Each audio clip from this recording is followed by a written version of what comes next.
Good morning, students. Today we have to read from page number 65 and we are reading about gender, literacy and culture. What about literacy? Literacy के बारे में क्या वहाँ पे हुआ था? It is certain that यह निश्चित है rates of casual literacy varied greatly between different parts of the empire. यहाँ पे कैजुअल लिटरेसी का मीनिंग है जो एक सामान्य साक्षरता की दर होती है या जिसको हम काम चलाऊ साक्षरता कह सकते हैं. Casual literacy means the use of reading and writing in everyday life. तो ये different parts of the empire, साम्राज्य के अलग अलग पार्ट्स में यह जो कैजुअल लिटरेसी थी वो वैरिड थी. वैरिड मीन्स इसकी जो दर थी, रेट्स था, वो अलग अलग था. कहीं पर भी एक जैसी लिटरेसी नहीं थी. कहीं पढ़े लिखे लोग थे, कहीं पे लिखना पढ़ना नहीं जानता था कोई. For example in Pompeii which was buried in a volcanic eruption in 1779 CE. जैसे कि एग्जाम्पल अगर हम ले पोम्पेई जो सिटी थी वो वोल्केनिक इरप्शन में एक ज्वालामुखी विस्फोट हुआ था 79 CE में. तो उसके नीचे ये दफन हो गया था शहर. There is strong evidence of wide spread casual literacy. और वहां पे बहुत ज्यादा सबूत मिले हैं इस बात के, कैजुअल लिटरेसी के, कि वो व्यापक रूप से वहां पे मौजूद थी. Walls on the main streets of Pompeii often carried advertisements and graffiti were found all over the city. और जो मेन स्ट्रीट्स थी, पोम्पेई की जो मुख्य गलियां थी, उनकी दीवारों पर वहां पे एडवर्टीजमेंट्स देखी जा सकती थी, विज्ञापन होते थे, और ग्राफिटी होता है अभिरेखण, वो पाए जाते हैं पूरे शहर में दीवारों के ऊपर बने हुए. बाय कंट्रास्ट इन इजिप्ट और मिस्र की तुलना में वेयर हंड्रेड्स ऑफ पेपायरी सर्वाइव, जहां आज भी सैकड़ों पेपायरी जो थे वो आज भी सर्वाइव करते हैं, यानी कि मौजूद हैं. पेपायरी का एक ये पौधा होता है, प्लांट होता है, जिसके जो लीव्स होते हैं उनको लेखन सामग्री में यूज किया जाता है. Most formal documents such as contracts were usually written by professional scribes and they often tell us that x और Y is unable to read and right.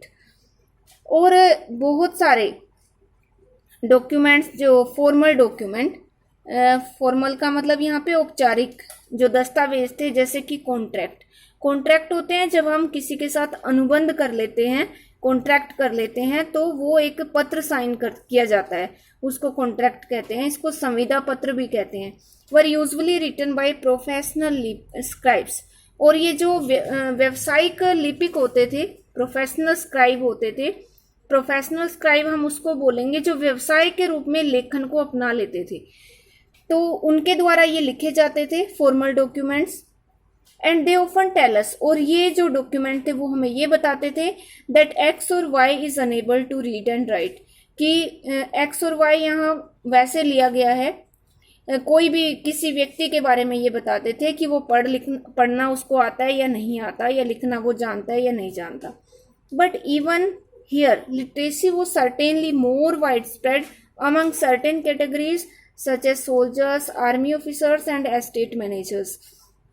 पर जो लिटरेसी है, साक्षरता है, निश्चित रूप से वो ज्यादा व्यापक रूप से फैली हुई थी अमंग सर्टेन कैटेगरीज, कुछ निश्चित वर्गों में, यानी कि सब जगह नहीं फैली हुई थी साक्षरता. सब जगह पढ़े लिखे लोग नहीं थे, जबकि कुछ निश्चित वर्गों के लोग ही पढ़े लिखे थे, जैसे कि सोल्जर्स जो सैनिक होते थे वो पढ़े लिखे होते थे, आर्मी के ऑफिसर्स, और एस्टेट मैनेजर्स. एस्टेट मीन्स जो लैंड होती थी, जमीन होती थी, जो भी उसको मैनेज करते थे या उसका प्रबंधन करते थे, तो वो लोग पढ़े लिखे होते थे.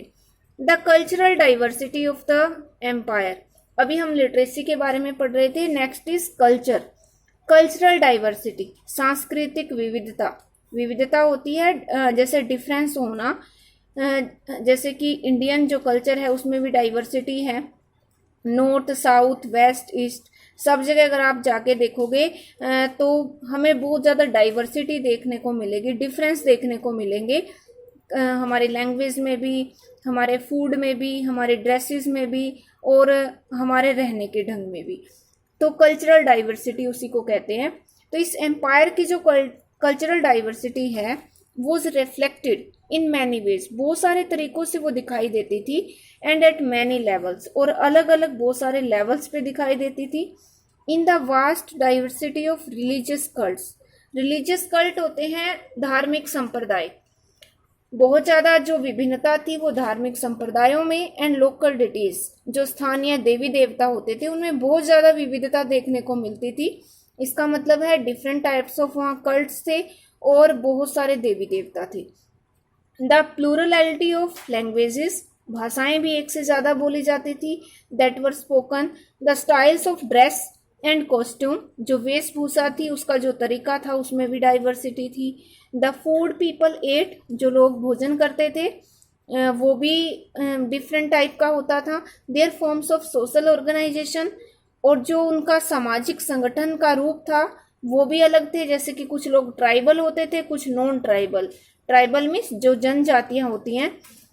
Even their patterns of settlement, यहाँ तक कि जो उनका रहने का, बस्तियां बनाने का जो पैटर्न होता था, तरीका होता था, वो भी डिफरेंट होता था। तो इन सारी जितने भी हमने यहाँ पे अलग अलग एस्पेक्ट्स पढ़े हैं, इन सब में डाइवर्सिटी मिलती थी। Aramaic was the dominant language group of the near east. यहाँ पे अब ये 2-3 लाइन्स जो नेक्स्ट आएंगी बहुत इंपॉर्टेंट है। अरामाइक जो थी वो मुख्य भाषा थी नियर ईस्ट की। नियर ईस्ट के बारे में हम पढ़ चुके हैं।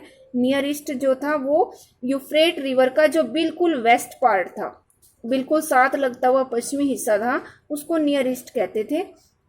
तो उसकी जो मुख्य भाषा थी अरामाइक थी नियर ईस्ट की। नेक्स्ट है कोप्टिक, वो स्पोकन इन इजिप्ट। यहाँ अलग अलग जगह पे जो भी अलग अलग भाषाएं बोली जाती थी, इन 2-3 लाइन्स में ये सब हम पढ़ेंगे और इनको आपको ध्यान से लर्न करना है। कोप्टिक वो स्पोकन इन इजिप्ट, इजिप्ट में कोप्टिक भाषा बोली जाती थी। प्यूनिक एंड बर्बर इन नॉर्थ अफ्रीका, उत्तरी अफ्रीका में प्यूनिक और बर्बर। Celtic in Spain and the north west, Spain जो है वो भी इस रोमन एम्पायर के नॉर्थ वेस्ट में था, यानी कि उत्तर पश्चिम में मौजूद था। और नॉर्थ वेस्ट यानी कि स्पेन के आसपास का जो भी सारा एरिया था वहाँ पे कैल्टिक लैंग्वेज बोली जाती थी।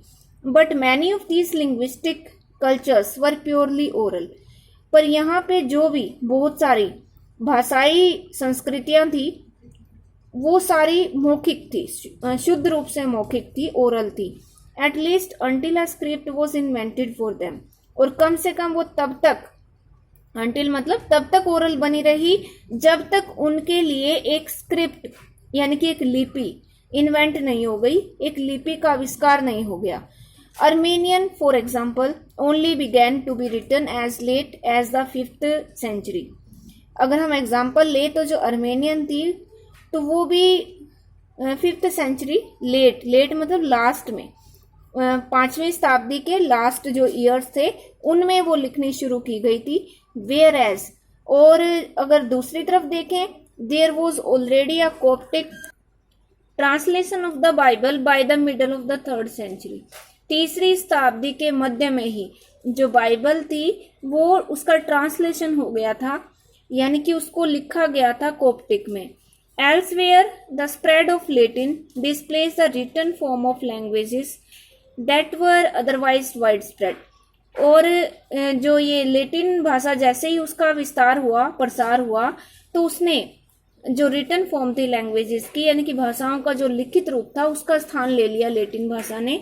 That were otherwise wide spread, जो दूसरी जगह पर फैला हुआ था या दूसरी जगह जिसका प्रसार था। This happened on notably with Celtic, और ऐसा ही कैल्टिक के साथ भी हुआ। विच सीज to be written after the 1st century, जिसको 1st सेंचुरी के बाद लिखना कम हो गया था, यानी कि जो कैल्टिक थी वो लगभग एक तरह से खत्म होती चली गई थी 1st सेंचुरी के बाद। और जो ये दूसरी भाषाएं थी उनका स्थान, इन दूसरी भाषाओं का स्थान लैटिन ने ले लिया था।